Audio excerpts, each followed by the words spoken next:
ჩიტის რძე, ის რაც ბუნებაში არ არსებობს. ფრაზა სუფრას ჩიტის რძეც კი არ აკლდაო, იყენებენ მაშინ, როდესაც უხვად და მრავალფეროვანი კერძებითაა გაწყობილი სუფრა. ამიტომ მე გადავწყვიტე, რომ ჩემ მენიუსაც ჩიტის რძეც კი არ აკლდეს. ვამზადებთ. დავიწყეთ. კვერცხის გული და ცილა გავაცალკევოთ. დამჭირდება 6 კვერცხის ცილა.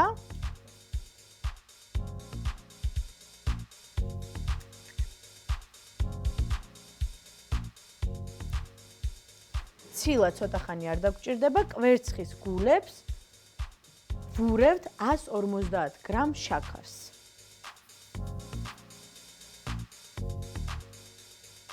ავთქვიფოთ კარგად, სანამ არ გათეთრდება გულები. ანუ ვამზადებთ გოგლი-მოგლს.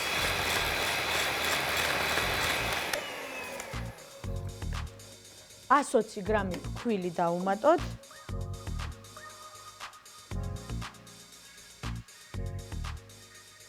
როგორც თქვი, ცოტათი უხეში ბისკვიტი გამოვა, ხრაშუნა და სოდა ჩაის ყოფზის მესამედი.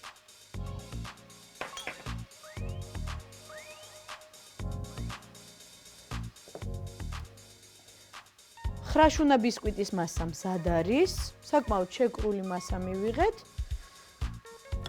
გადავდგავ.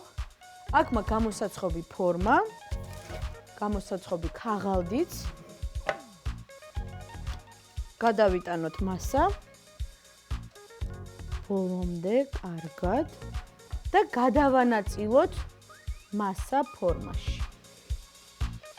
როგორც თქვი, ეს ბისკვიტის ფირფიტა უნდა იყოს საკმაოდ დაბალი.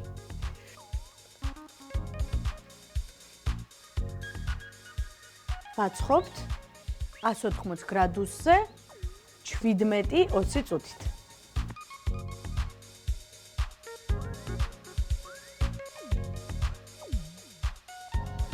სანამ ცხება ბისკვიტი, ჩავყაროთ ჟელატინი 20 გრამი და დავასხათ წყალი 100 მილილიტრი. დავალბოთ ჟელატინი და დავტოვოთ ოთახის ტემპერატურაზე. ვიწყებთ ჩიტის რძის ბეზეს მომზადებას. პირველ რიგში ავთქვიფოთ კარაქი. აქ მაქვს 120 გრამი კარაქი ოთახის ტემპერატურის, ისე რომ კარგად გაითხვიფოს.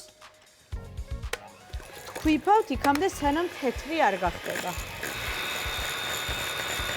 და არ ვჩერდებით, თქვევის დროს ვუმატებთ 150 მილილიტრ შედედებულ რძეს.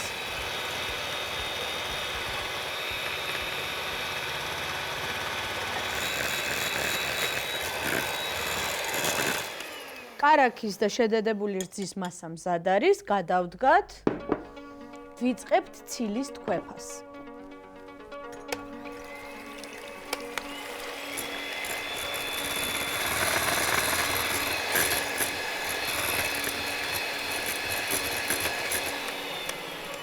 ცილა კარგად ამოვიყვანეთ, დროებით დავტოვოთ და დავადგათ ცეცხლზე ჟელატინი და შაქარი.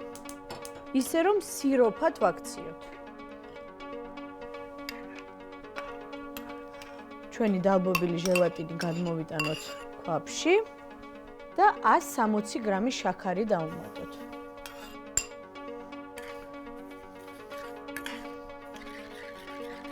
მოურიოთ, სანამ არ გალღვება შაქარი.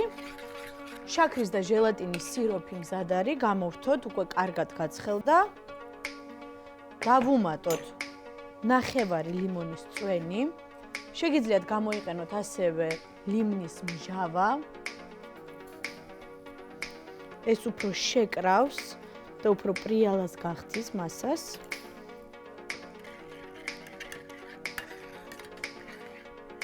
კარგია. ვთქვიფოთ ბეზე და ისე დავუმატოთ თბილი სიროფი.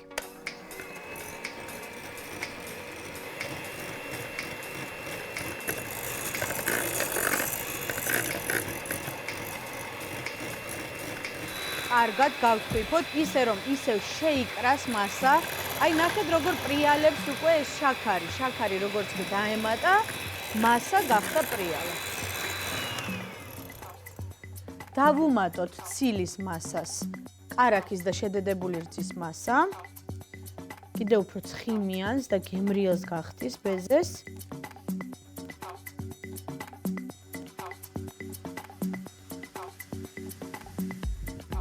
გავთქვიფოთ სწრაფად, ისე რომ არ ჩაგვევარდეს ცილა.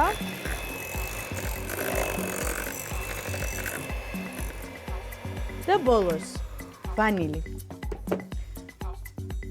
აქ მაქვს ვანილის ესენცია.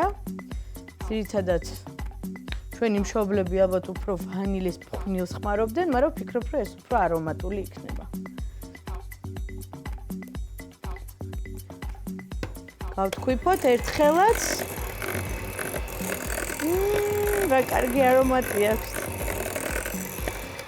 ჩიტის რძის ბეზე მზად არის.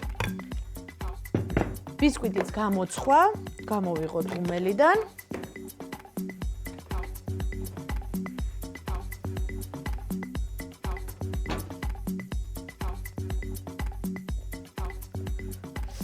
მზად არის, გამოცხვა, როგორც თქვი, უნდა იყოს დაბალი და ხრაშუნა, სანამ ცხელია გვერდები შემოვაჭრათ, რომ მერე მარტივად ამოვიღოთ ფორმიდან.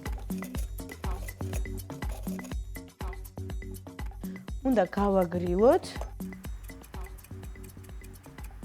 გადავიტანოთ ბეზე ფორმაში. აი როგორი ფუმფულა და ლამაზი ბეზე გვაქვს.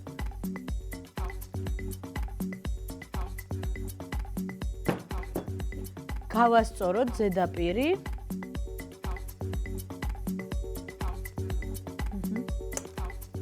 გადავასწოროთ ზედაპირი დანით.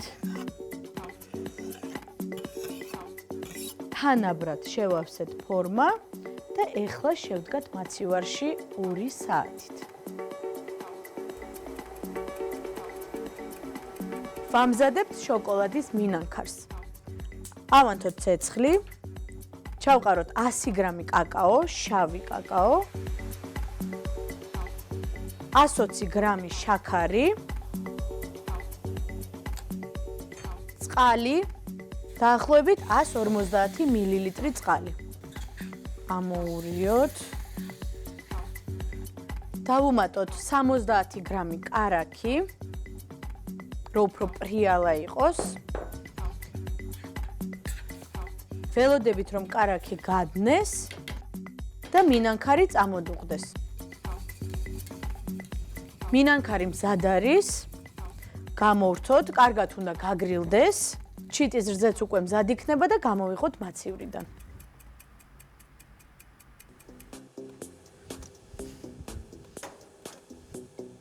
გადმოვიტანოთ დაფაზე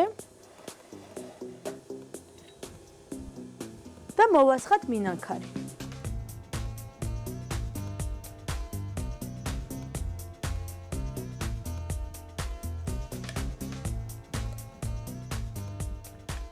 გადავანაწილოთ,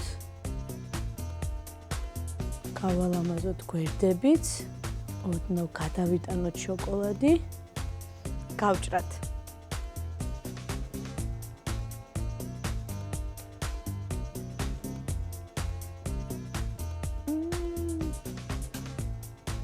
იდეალურია. აი ეხლა შემიძლია პირდაპირ ვთქვა, რომ ჩემ მენიუს ჩიტის რძეც კი არ აკლია.